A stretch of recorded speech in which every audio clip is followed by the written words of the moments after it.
maalintii 15 May yani maalintii 15 May waa maalin yani aad iyo aad u qiimo badan oo fadhisan naga dhalinyaraan waxaan rabaa inaan ka hadlo maadaama la leeyahay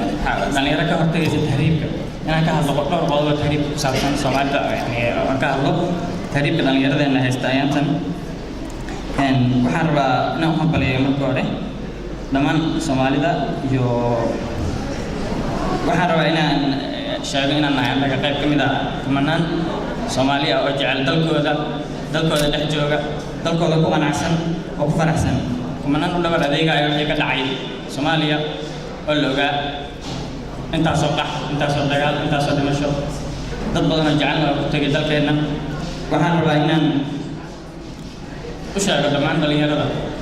iyo nin walba oo haminaya maanta inuu tahriib buufisa kala dadkii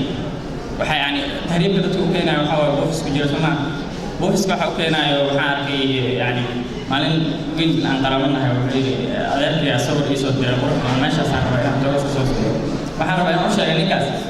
meesha adeerka isku soo sawiray nin aan dhistay qorso ee ku dhigay ee ku qasbay adeerka inuu tago isku soo sawiro adigana maanta uu qasbay inaad baxdo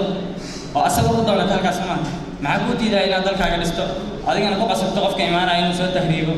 dalkaaga isku sawiro dhaho mar dan Soomaaliya tagi lahaa mar dan Soomaaliya tagi lahaa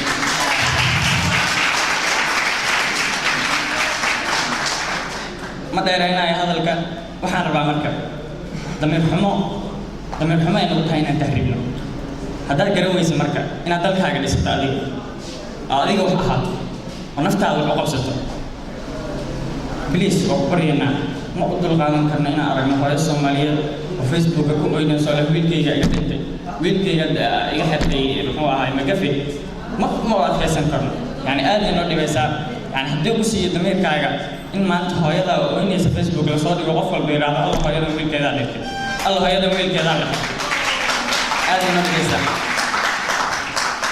marna inaan hadalka dheerayn intaas oo baxaya Faadumo ku soo dhaweynaya